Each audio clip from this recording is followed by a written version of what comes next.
गुड्डू भाई, और रोक नहीं सकते, गाड़ी रोको।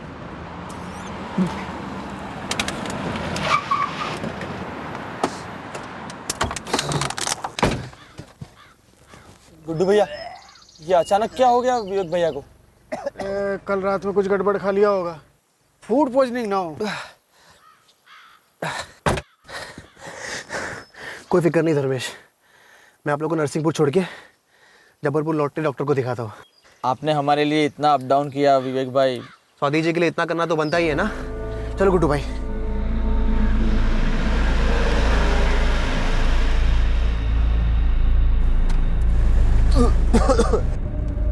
विवेक भैया, अगर आपको ठीक नहीं लग रहा है तो आप उल्टी कर लीजिए ना, ऐसा रोकना अच्छी बात नहीं है। नहीं ठीक है, ठीक है। क्या नहीं नहीं? गुड्डू भैया आप गाड़ी रोकिए प्लीज। अरे नहीं, जरूरत नहीं है। अरे क्या नहीं नहीं, कर लीजिए ना। गुड्डू भैया आप गाड़ी रोकिए।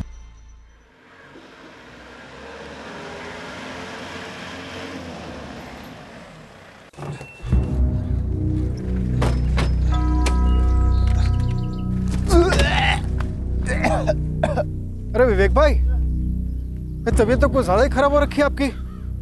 ये बेड़ा घाट में किसी डॉक्टर को दिखा दे क्या? नहीं नहीं नहीं, जरूरत नहीं है।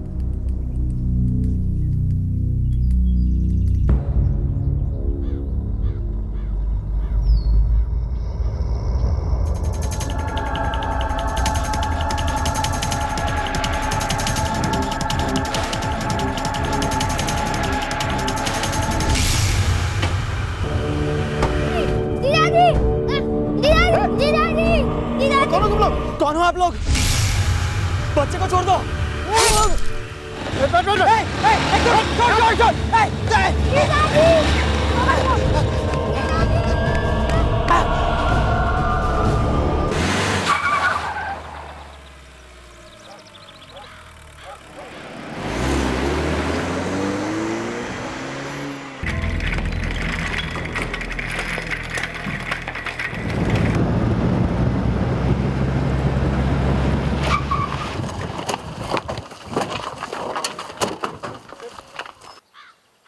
मंजू तुम यहाँ संभालो, मैं आगे जाता हूँ बच्चे को ढूंढने। हाँ। धर्मेश भाई उनके पीछे। हाँ। और मैं बस यही मैं खुद यहीं पर खड़ा हुआ था। हर्ष गाड़ी में अकेला कैसे था? मैडम वही तो मैं बता रहा हूँ ना, वो क्या है, विवेक भाई की ना तबीयत हो रही थी खराब, उन्हें उल्टी हो रही थी बार बार। तो धर्मेश भाई ने मेरे को गाड़ी रोकने को बोला। विवेक भाई गाड़ी से उतरे, वहाँ पेड़ के पास गए उल्टी करने के लिए। फिर धर्मेश भाई पीछे उतरे पानी लेके उनको संभालने के लिए। अब मैं थोड़ा हाथ पे ढीले करने के लिए मैं यहीं तक ही पहुंचा था कि देखा अचानक पीछे बाइक से 2 लोग आए। बाइक का नंबर नोट किया? मैडम होश किसे था?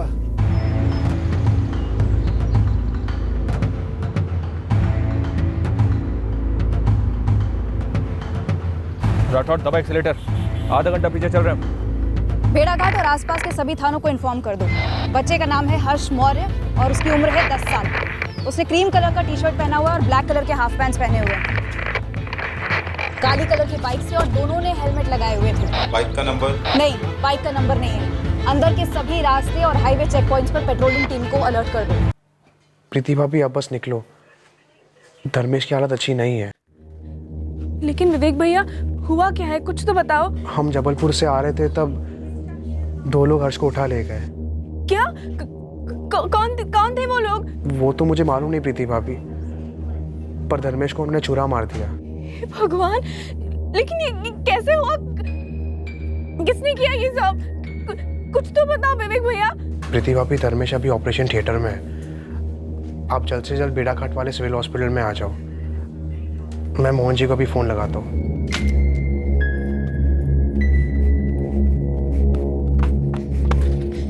डिम्पल! क्या हुआ दीदी? चल, पर मुझे यहाँ खेलना है। चल हमें भेड़ाघाट जाना है, चल मेरे साथ। पर दीदी। अरे चल जल्दी। क्या बोल रहे हो विवेक? कब हुआ ये? 1 घंटे पहले हम जबलपुर से नरसिंहपुर जा रहे थे, धर्मेश और हर्ष को घर छोड़ने। बेड़ाघाट पहुंचे ही थे कि अभी कहाँ हो तुम विवेक? बेड़ाघाट के सिविल हॉस्पिटल में। धर्मेश अभी आईसीयू में है। लेकिन वो लोग हर्ष को क्यों उठाने गए? पता नहीं मोहन जी। पेशेंट की अंतड़ियां बाहर आ गई थी इंस्पेक्टर, वो बात करने की कंडीशन में नहीं है, वो बेहोश है और ऑपरेशन अभी तक चल रहा है। और धर्मेश कुशवाहा के साथ जो विवेक आर्य आया था वो? विवेक स्टेबल है, स्टमक इन्फेक्शन लगता है। आप बात कर सकते हैं विवेक से, जनरल वार्ड में है। सर, बच्चे हर्ष के लिए सारे थाने रेड अलर्ट पर लगा दिए गए। सिन्हा सर और बाकी पेट्रोलिंग टीम्स भी उसकी खोज कर रही हैं। कहाँ से लौट रहे थे तुम लोग? जबलपुर साहब, वो सुबह सुबह धर्मेश भैया और हर्ष को नरसिंहपुर से उठाया मैंने। काम क्या था? वीजा के लिए। वीजा? कहाँ का? किसका? धर्मेश कुशवाहा का? नहीं सर, धर्मेश की तो सिर्फ साइन चाहिए थी। वीज़ा दरअसल हर्ष का बनवाना है। वीजा? 10 साल के बच्चे का वीजा? जी सर, हर्ष के पेरिस की वीज़ा की तैयारी हो रही थी।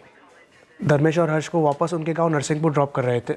मुझे उल्टी आ रही थी, इसलिए धर्मेश ने गाड़ी रुकवाई और ये कांड हो गया सर।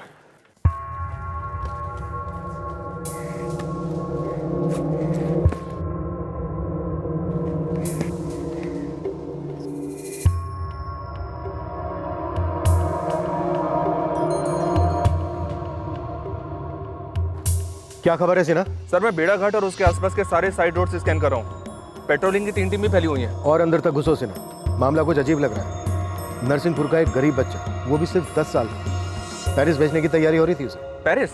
जबलपुर उसका वीजा कराने गए थे लोग। मेरी समझ में ये नहीं आ रहा है कि इस बच्चे हर्ष को क्यों उठाया किसी ने।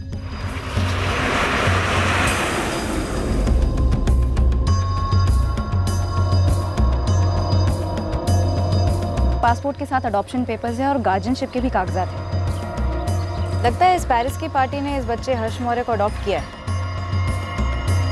पार्टी का नाम स्वाति मेहरा है। नमस्ते सर, नमस्ते।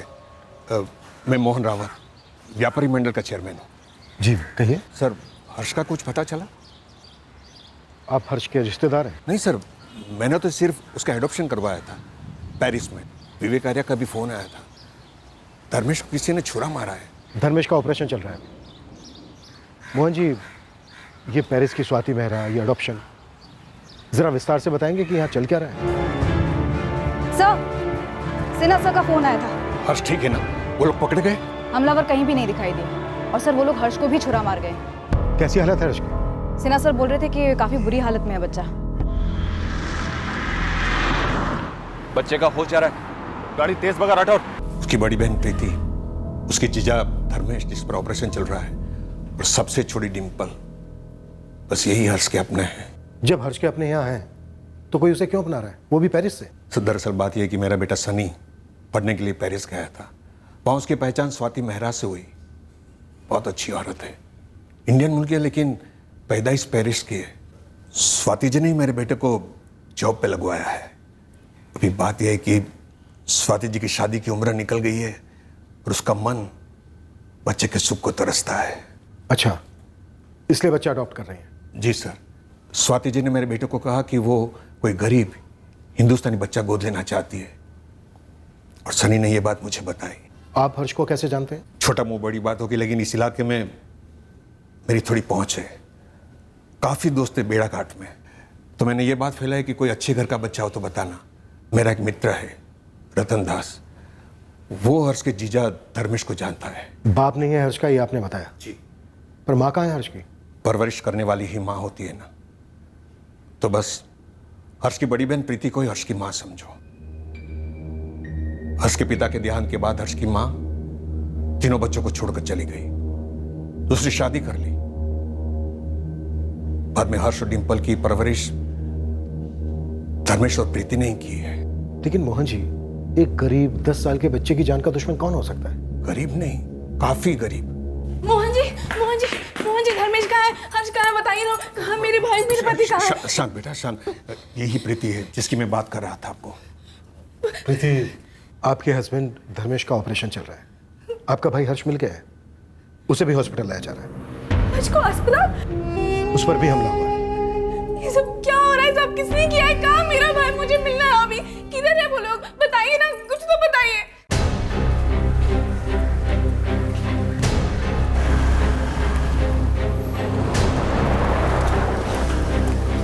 हर्ष, आंखें खोल। हर्ष बेटा, आंखें खोल ना। हर्ष। इसको क्यों मारा? इसने किसी का क्या बिगाड़ा था?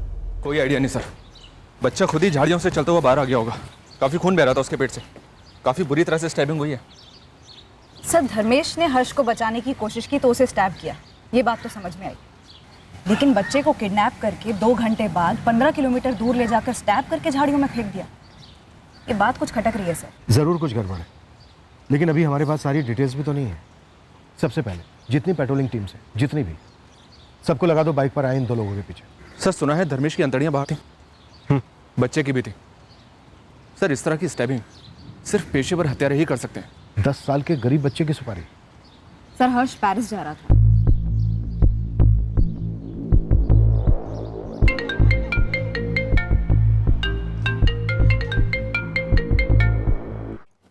हेलो मोहन जी, कैसे हैं आप? स्वाति जी, बैड न्यूज़ है। क्या हुआ मोहन जी? वीजा ऑफिस में कोई प्रॉब्लम है? नहीं नहीं, वो वीज़ा ऑफिस से लौटते वक्त वो धर्मेश और हर्ष पर अटैक हुआ है। Attack? What attack Mohan ji?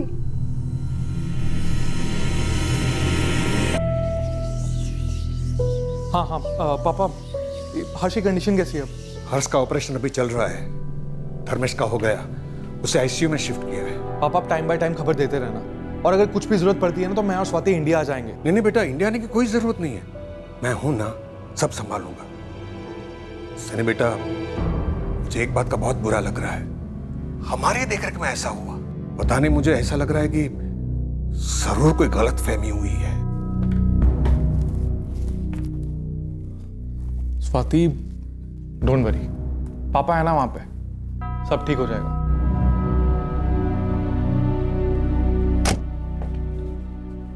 हर्ष का ऑपरेशन अभी भी चल रहा है, टाइम लगेगा। पर हम देख तो सकते हैं ना? सॉरी, आप ऑपरेशन थिएटर में नहीं जा सकते। आप प्लीज बैठिए। डॉक्टर,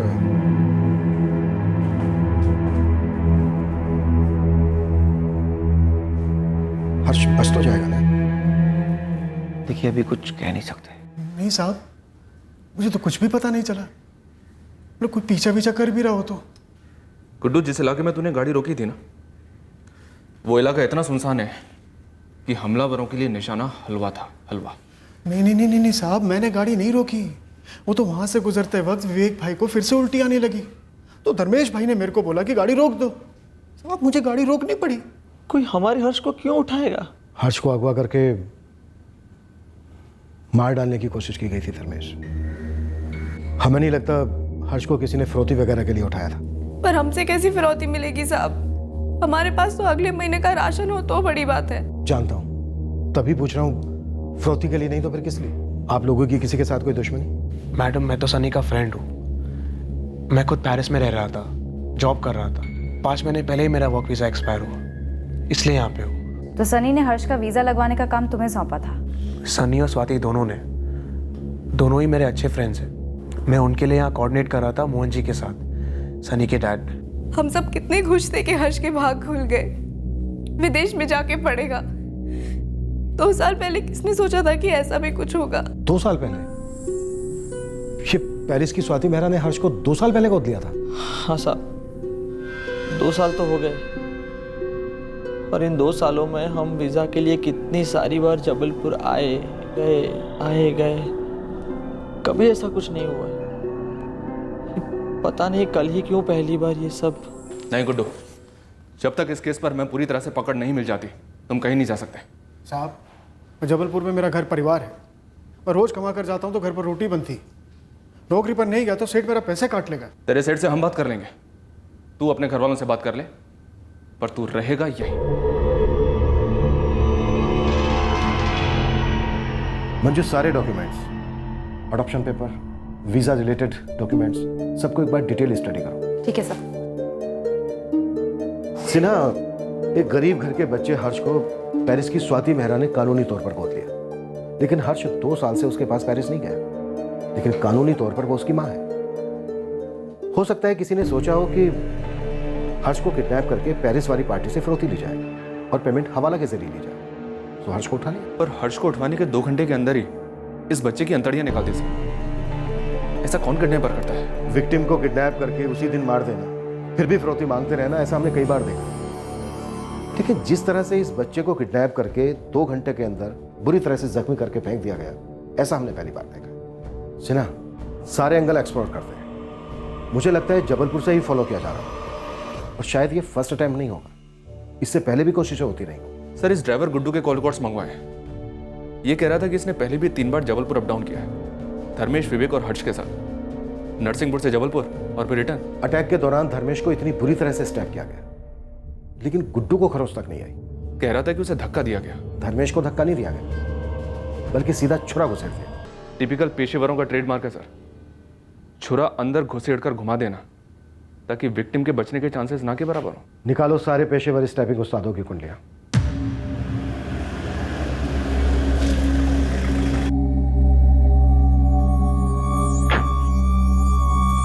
पंद्रह दिन में वीजा लगाकर हर्ष को पेरिस जाना था। स्वाति जी ने वहां स्कूल में बात भी करके रखी है। हर्ष का पासपोर्ट 1.5 साल पहले बना। जी, मैंने बहुत भागादौड़ी करके हर्ष का पासपोर्ट बनवाया था। हर्ष की बहन प्रीति बता रही थी कि अडॉप्शन 2 साल पहले हो गया था। 2 साल पहले तो बात शुरू हुई थी, 6-7 महीने तो कागज पत्री बनाने में ही चले गए। बहन प्रीति, जीजा धर्मेश हर्ष की परवरिश कर रहे थे इतने सालों से, फिर वो हर्ष को किसी और को देने के लिए तैयार कैसे हो गए? एक तो 10 साल के बच्चे को समझाना, दूसरा खुद दिल पर पत्थर रखना, कैसे हुआ ये? गरीबी से भारी पत्थर है कोई साहब? ममता इतनी हल्की भी तो नहीं होती ना मोहन जी। गुड्डू ड्राइवर बता रहा था कि हर्ष की माँ माधुरी बगल वाले गांव में रहती है। हाँ, रहती है ना मैडम, माधुरी जादव नाम है, दमोह में रहती है अपने दूसरे पति राजकुमार के साथ।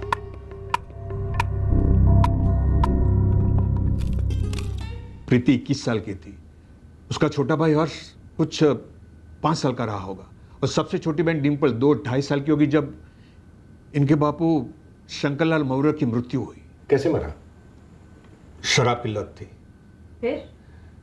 फिर थोड़े दिनों में माधुरी उस राजकुमार यादव के साथ चली गई। उसने दूसरी शादी कर ली। वो छोटे भाई बहन हर्ष और डिम्पल प्रीति की जिम्मेदारी बन गए। फिर प्रीति ने जब धर्मेश के साथ शादी की तो उन बच्चों की जिम्मेदारी धर्मेश ने उठा ली। माधुरी तो सिर्फ नाम के वास्ते मां है। कानून में नाम के वास्ते रिश्ते तो होते नहीं है। ना, सब कुछ कानूनी तौर पर हुआ है। माधुरी से हर्ष कानूनन धर्मेश और प्रीति को ट्रांसफर हुआ, इसीलिए तो इतना वक्त लगा। ट्रांसफर तो जमीनें होती हैं मोहन जी, एक मासूम को ऐसे इतनी दूर देश भेजना, ये परिवार मान कैसे गया? और उस स्वाति मेहरा को ये लड़का हर्ष ही क्यों पसंद आया? मैंने कहा ना साहब, मेरा बेटा सनी और स्वाति मेहरा बहुत अच्छे दोस्त थे। स्वाति मेहरा बड़ी अकेली थी। पापा, स्वाति बिल्कुल अकेली है, उसके सब रिश्तेदार गुजर गए और अकेले ज़िंदगी जीना आसान नहीं है। इसीलिए कल उन्होंने मुझे अपने दिल की बात बताई, वो एक बच्चा गोद लेना चाहती है। पापा, आपको तो पता ही है, मेरे यहाँ पे MBA करने के बाद स्वाति जी ने मुझे जॉब दिलवाया और हर कदम पे सपोर्ट किया मुझे लगता है अब मेरी बारी है उनकी मदद करने की, इसलिए आपसे बात कर रहा हूँ। हाँ, मैं स्वाति जी के इस एडॉप्शन पे मदद करनी होगी। स्वाति जी इतने सालों से पेरिस रह रही है, तो उनको बच्चा इंडिया से चाहिए। हाँ पापा, स्वाति जी को एक इंडियन बच्चा ही गोद लेना है। एक्चुअली स्वाति जी के NGO के थ्रू भी ट्राई कर रही थी, लेकिन वहाँ पे प्रोसीजर काफ़ी लंबा है और काफ़ी तामझाम भी है, इसलिए मैंने सोचा कि आपसे बात कर लूँ। आप मदद करेंगे ना स्वाति जी की?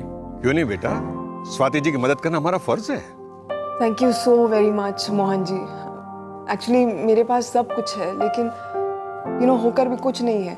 सो मेरा एक डिज़ायर है कि मेरा भी एक बच्चा हो जिसको मैं दुनिया की सारी हैप्पीनेस दे सकूं। अच्छा सोचा है आपने। स्वाति जी, मुझे थोड़ा वक्त दीजिए, मैं देखता हूँ यहाँ कोई एडॉप्शन सेंटर होगा, वहाँ जाके मैं बातचीत करता हूँ। आप बात करो मोहन जी। धर्मेश कुशवाहा हमारे खेत में मजदूरी करता है। उसने सामने से बताया था कि उसकी पत्नी प्रीति के छोटे भाई बहन हर्ष और डिम्पल की जिम्मेदारी उसकी है।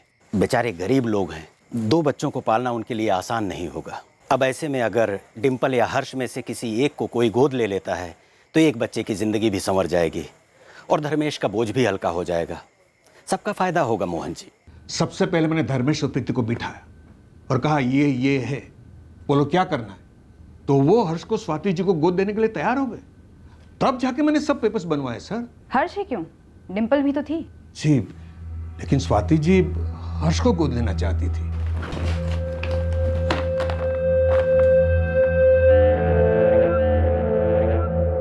मोहन जी, हर्ष की मां माधुरी यादव की कानूनी रजामंदी भी लगी होगी। लगी थी ना साहब, तहसील ऑफिस ने साफ बता दिया था कि धर्मेश और प्रीति की रजामंदी तब जायज होगी जब इस बात का सबूत होगा कि हर्ष की मां माधुरी हर्ष को छोड़कर चली गई है और उसने दूसरी शादी कर ली है और धर्मेश और प्रीति कानूनन पालक है। सर, तब जाकर तो मैंने सारे पेपर्स बनवाए थे। सबसे पहले माधुरी और उसके दूसरे पति राजकुमार, इन दोनों की शादी का रजिस्ट्रेशन करवाना पड़ा। उसके बाद एनओसी लेनी पड़ी माधुरी से कि धर्मेश और प्रीति अब हर्ष के कानूनी पालक होंगे। माँ बाप की तरफ फैसले देंगे हर्ष के। ये कानूनी पालक बनाने का भी पूरा तामझाम किया तहसील ऑफिस में। धर्मेश और प्रीति हर्ष के कानूनी पालक हो गए। फिर सितंबर 2015 में स्वाति जी पेरिस से यहाँ आई हर्ष को मिलने के लिए और सारी फॉर्मेलिटीज पूरी करने के लिए, ताकि वो हर्ष को गोद ले सके।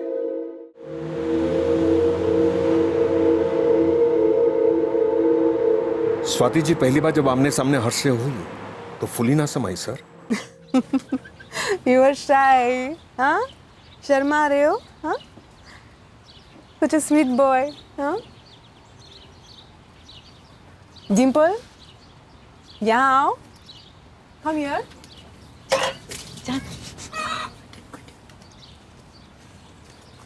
ये है चॉकलेट, पसंद है ना? हाँ? और ये ड्रेस। इधर बैठो।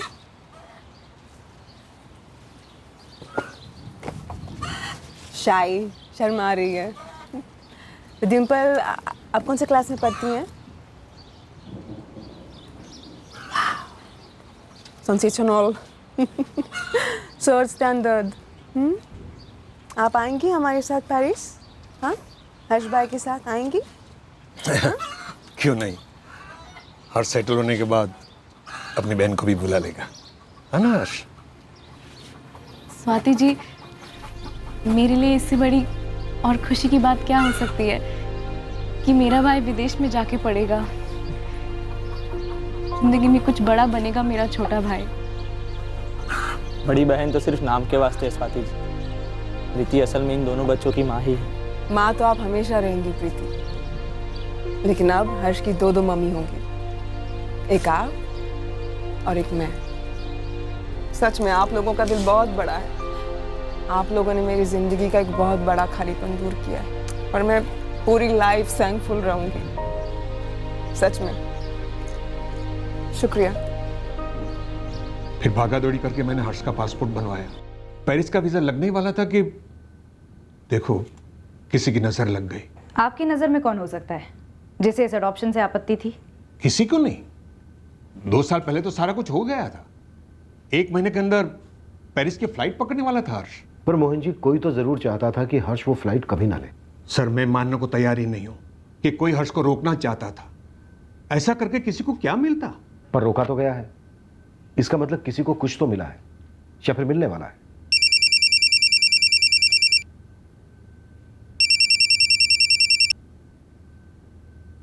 यस डॉक्टर पवार, बोलिए। हर्ष को होश आ गया है।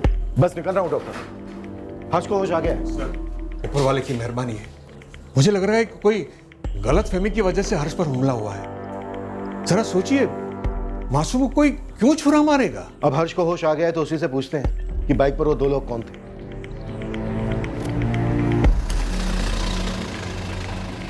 सलाम साहब। सलाम। बोल नीलेश, क्या खबर है मेरे लिए? क्या नहीं है ये बता सकता हूँ। अपने इलाके के किसी भी अंडरग्राउंड किडनैपिंग गैंग का हाथ नहीं है इसमें। एकदम अंदर तक घुसा हूँ मैं साहब। गलत गली में घुस गया तू नीलेश, गलत गांव घूम कर आया। हमें नहीं लगता कि बच्चे को अगवा करने की सुपारी ली गई थी। बच्चे को जान से मारने की ही सुपारी ली गई होगी। हाँ तो सुपारी पूरी की जाती ना साहब। साहब, अधूरी सुपारी तो किसी के काम की नहीं है। मैंने तो 4-6 अंडरग्राउंड सुपारी किलर से भी बात की। सब एक ही बात बोल रहे हैं कि किसी ने भी इस सुपारी के बारे में चू तक नहीं सुनी है। सुपारी लेने वाले और देने वाले कहीं बाहर के भी हो सकते हैं। नीलेश, तो एक काम कर, इस बच्चे हर्ष की मां माधुरी यादव दमोह में अपने दूसरे पति राजकुमार के साथ रहती है। उसका चिट्ठा खोल। हमें इस ड्राइवर गुड्डू पर तगड़ा डाउट है, लेकिन इसके कॉल रिकॉर्ड्स आने भी बाकी हैं। लेकिन इतना पक्का है, कोई तो चल रहा है।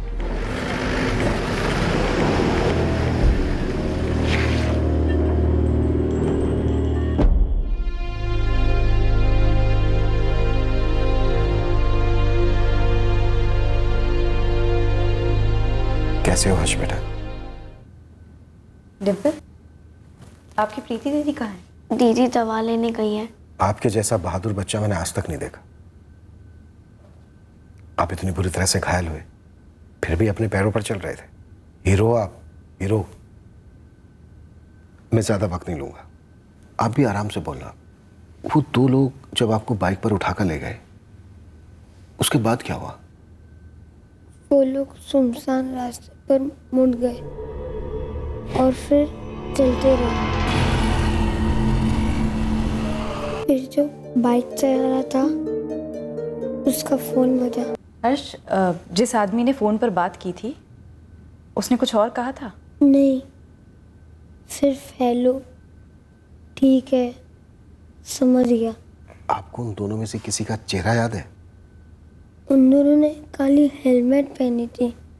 हेलमेट पे किसी तरह का कोई निशान, ऐसा कुछ याद है? क्या आपने उस बाइक की नंबर प्लेट देखी थी? आप तो इतने स्मार्ट हो, आपको तो नंबर्स जल्दी याद हो जाते होंगे, है ना? कोई बात नहीं, फिर भी हम उन्हें पकड़ लेंगे। वो लोग ने मेरे जीजा जी को भी मारा। तुम्हारे जीजा जी बिल्कुल ठीक है हर्ष, और तुम भी ठीक हो जाओगे जल्दी। आंटी,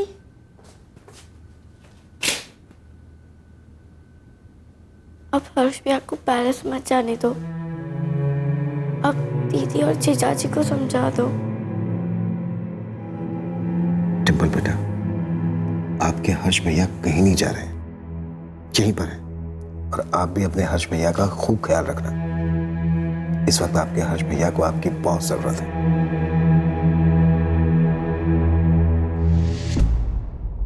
सर, शायद मोहन जी ठीक कह रहे हैं। Mistaken identity. सर, हर्ष जैसे गरीब बच्चे को कोई क्यों उठाएगा? जिन दोनों ने उसे उठाया शायद उनके टारगेट कोई और था। तो फिर वो जो फोन आया था हमलावर को, वो ये कहने के लिए आया होगा कि गलत बच्चे को उठा लिया है, अब कोई चारा नहीं है, खत्म कर दो। ताकि आइडेंटिफिकेशन ना हो। मुश्किल है पर नामुमकिन नहीं है। हमें हमलावरों को लेकर कोई गलतफहमी नहीं है। पेशेवर खूनी ही है। एक आदमी और उसके बेटे समान साले को अधमरी कंडीशन में पहुंचा दिया। इंस्पेक्टर, जिसका डर था मुझे वही हुआ। फिर से ऑपरेट करना पड़ेगा हर्ष और उसके जीजा धर्मेश को। फिर से क्यों डॉक्टर? आप जानते होंगे दोनों को मल्टीपल स्टैबिंग्स नहीं हुई, सिर्फ एक सिंगल स्टैब किया गया, जैसे प्रोफेशनल किलर्स करते हैं। छुरा सीधा पेट में घुसाकर इतने जोर से घुमा दिया जाता है कि अंतड़ियां बाहर आ जाती हैं, जैसे इन दोनों के केस में हुआ। जानता हूं डॉक्टर, पर धर्मेश और हर्ष बस तो जाएंगे ना? देखिए, हम हमारी बेस्ट कोशिश कर रहे हैं। हमने घाव स्टिच किए, ब्लीडिंग रोकी, सब किया, पर फिर भी इन दोनों के केस में इंटरनल इन्फेक्शन सेट इन हुआ है। खतरे की तो कोई बात नहीं है ना? ऑनेस्टली खतरे जैसी ही बात है। हम फिर से ऑपरेट कर तो रहे हैं, लेकिन दोनों सबसे हाई रिस्क जोन में होंगे। पर हमारे पास दूसरा कोई ऑप्शन भी नहीं है, चांस लेना ही पड़ेगा। 10 साल के बच्चे को कोई अडल्ट समझ के तो अगवा करेगा नहीं। ये लोग वहां जरूर किसी दूसरे बच्चे को उठाने आए होंगे, पर वो बच्चा कौन हो सकता है? शायद जबलपुर से लौट रही कोई अमीर पार्टी होगी, और जिस स्पॉट पर गुड्डू ने विवेक को उल्टी कराने के लिए रुकाया इत्तेफाकन, वहीं एक्चुअल पार्टी रुकने वाली होगी। चलो मानकर चलते हैं कि मिस्टेकन आइडेंटिटी का केस है, पर अगर किडनैपिंग का प्लान बना था तो ये जरूर किसी गैंग का काम होगा, और किडनैपिंग की प्लानिंग काफी पहले से चल रही होगी।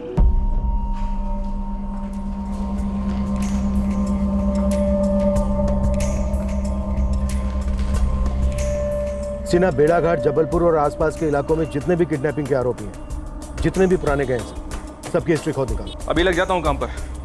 सर, वैसे विवेक आर्य और ड्राइवर गुड्डू, इन दोनों के कॉल रिकॉर्ड्स आ गए, लेकिन दोनों के ही कॉल रिकॉर्ड्स में कुछ भी फाउल प्ले जैसा नजर नहीं आ रहा है। मिस्टेकन आइडेंटिटी केस भी हो सकता है, पर इस पॉइंट पर कुछ भी दावे के साथ नहीं कहा जा सकता।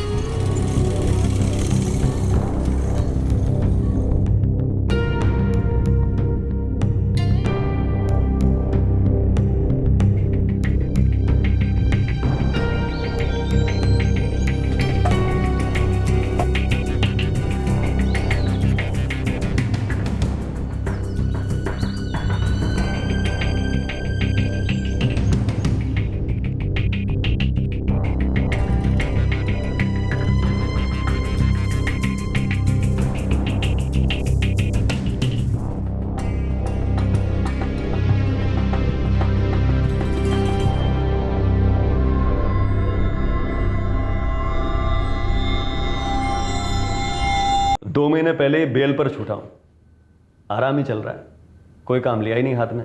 ठीक है प्रदीप, मैं मानता हूं तेरी बात। 7 साल अंदर होने के बाद कम से कम 2 महीने का आराम तो बनता ही है, लेकिन आराम के वक्त भी तेरे कान, आंख, नाक सब काम कर रहे थे ना? ऐसा हो ही नहीं सकता। कि तूने किसी बच्चे की किडनैपिंग के प्लान के बारे में कुछ सुना ही ना हो? साहब आप जानते हैं मैंने भी कई किडनैपिंग की है, आपने भी बड़े बड़े किडनैपर्स को पकड़ा है। ऐसे काम में एक टीम बनती है। किसी भी गिरोह में 2 ग्रुप होते हैं, एक टीम उठाती है, दूसरी स्टैंड बाय पे होती है। शायद थी, पर सामने नहीं आई। होगी जरूर। तो दोनों बंदे क्या करते हैं, ऐसे एक आदमी का पेट खोलते हैं, फिर क्या करते हैं, बच्चे का पेट खोल देते हैं। देखा आपने कैसे खोला है पेट? ये किसी किडनैपर का काम नहीं है सर, कोई किडनैपर ऐसा नहीं करेगा। ये किसी पेशेवर हत्यारे का काम है। तो किडनैपर्स पेशेवर हत्यारे भी हैं? पेशेवर हत्यारे ही हैं। किडनैपिंग का प्लान था ही नहीं, मर्डर का प्लान था। सही से नहीं हो पाया, बच गया बच्चा।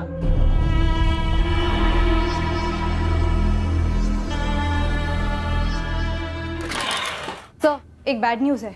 हर्ष और धर्मेश दोनों की हालत और भी खस्ता हो गई है। इन्फेक्शन फैल गया? बहुत जल्दी और बहुत बुरी तरह से।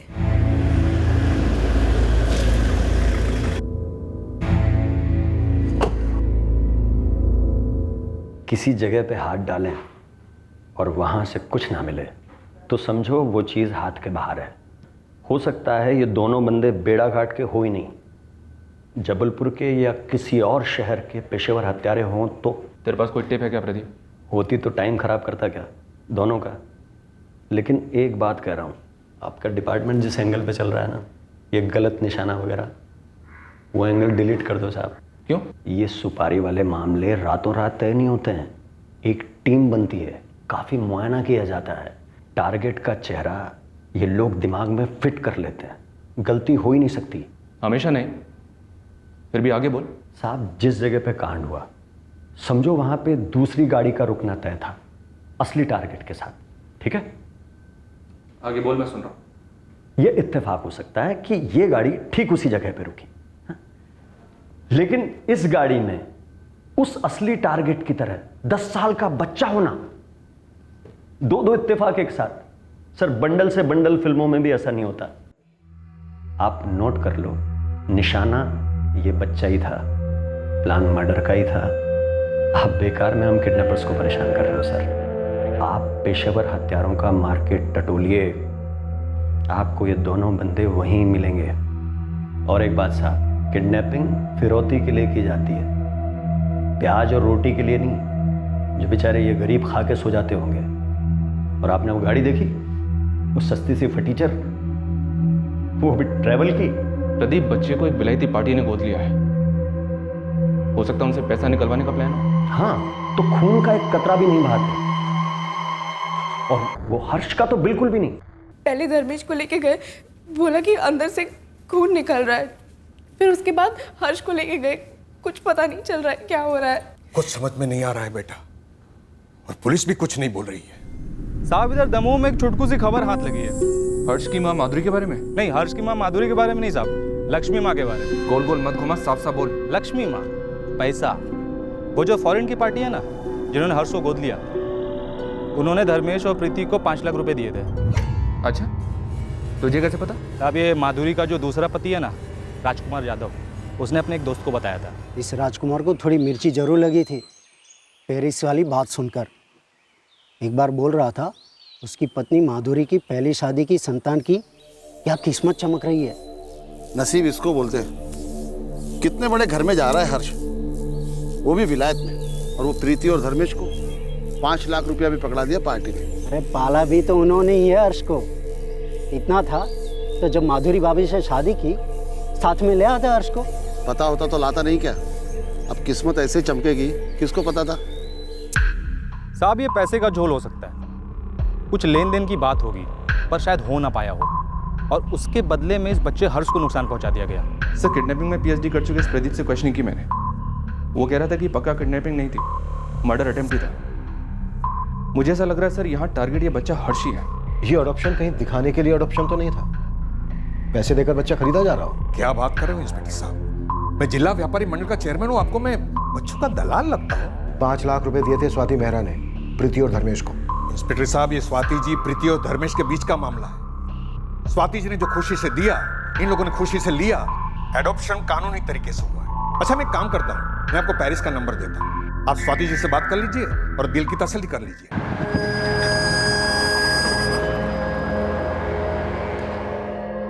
That is correct officer.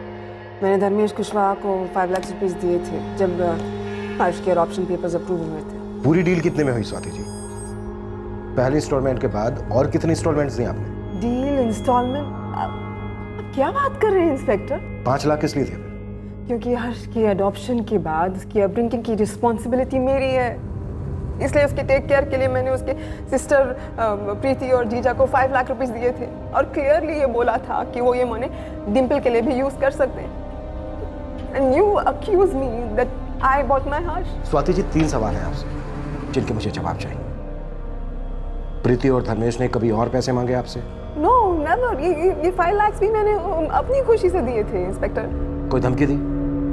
हर्ष पर अटैक होने के बाद किसी और ने पैसे मांगे? Again no. हर्ष को जन्म देने वाली माँ माधुरी जाधव, उसकी कोई इन्वॉल्वमेंट? उसे तो मैंने कभी देखा भी नहीं है इंस्पेक्टर। अब आखिरी सवाल स्वाति जी, सनी के फादर मोहन जी की हेल्प रिटर्न कैसे किया आपने? यूरोज में या डॉलर्स में? What a horrible man you are, inspector. यहाँ मैं अपने बेटे हर्ष के टेंशन में पैनिक हुए जा रही हूँ, उसका ऑपरेशन चल रहा है और आप एक के बाद एक नॉनसेंसिकल इनसेंसिटिव क्वेश्चनिंग किए जा रहे हैं। Shame on you। Manju, passport, adoption papers, forgery expert के साथ बैठकर डबल स्कैन करो। French counsellor office, passport office, दोनों को लूप में रखो। पूरी पॉसिबिलिटी है कि यहाँ सब कुछ एक ढोंग हो, बच्चा खरीदा गया। 5 लाख रुपए पहली इंस्टॉलमेंट।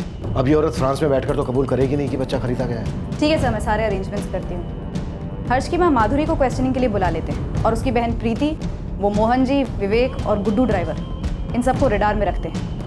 पता चला प्लॉट किडनैपिंग का था ही नहीं, हर्ष और धर्मेश के मर्डर का था।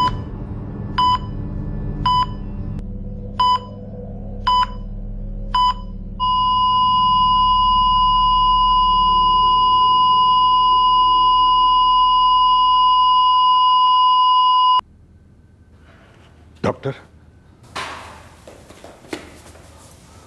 हमने पूरी कोशिश की पर धर्मेश को बचा नहीं।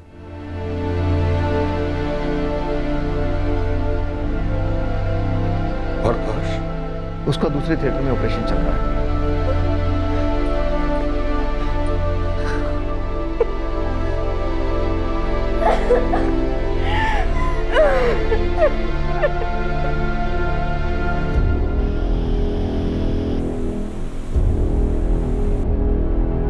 सर, बड़े दिनों बाद एकदम ताजा और गर्मा गर्म खबर आई आपकी। जल्दी सुना सरजू। सर जी, जबलपुर का एक बहुत ही शातिर और वांटेड सुपारी हत्यारा है जिसने कई मर्डर्स किए। वो यहाँ बेड़ागढ़ हाईवे के पास देखा गया। कब देखा गया था? 19 जून को यहाँ बेड़ागढ़ हाईवे के पास भजिया खाते देखा गया था। साथ में कोई एक पंटर भी था उसका।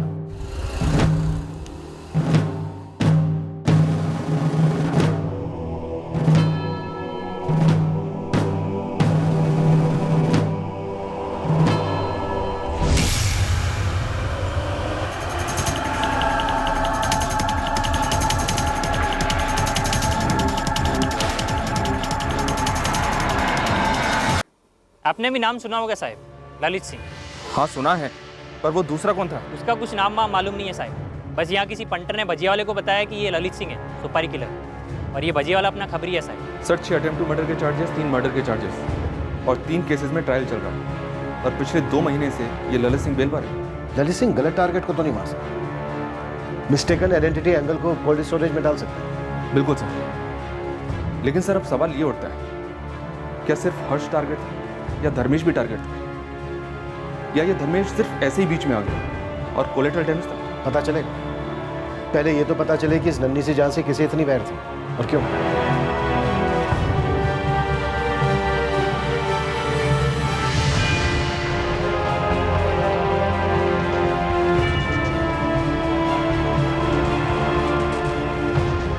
हर्ष का इन्फेक्शन धर्मेश से भी कई गुना ज्यादा है। हमने हमारी हर मुमकिन कोशिश की पर हर्ष को भी नहीं बचा।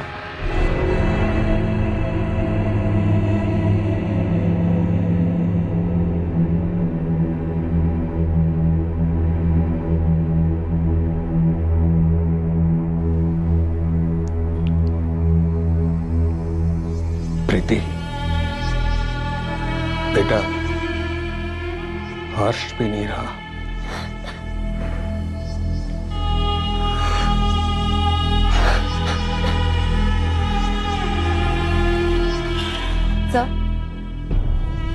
धर्मेश के बाद हर्ष भी ऑपरेशन टेबल पर चल बसा। डॉक्टर कह रहे थे कि इन्फेक्शन हद से ज़्यादा बढ़ गया था। एक 10 साल का हंसमुख मासूम लड़का, गरीब परिवार में ही सही, लेकिन खुशी से जिंदगी बसर कर रहा था। फिर ये ऐसा क्या भयंकर रैकेट था जिसमें बच्चे की हत्या कर दी गई। इस केस की इन्वेस्टिगेशन एक के बाद एक शॉक्स देती गई। ऐसी ऐसी बातें सामने आई जो इंसानियत को ही शर्मिंदा कर दें। कल हम इस केस का दूसरा और अंतिम भाग पेश करेंगे। जय हिंद।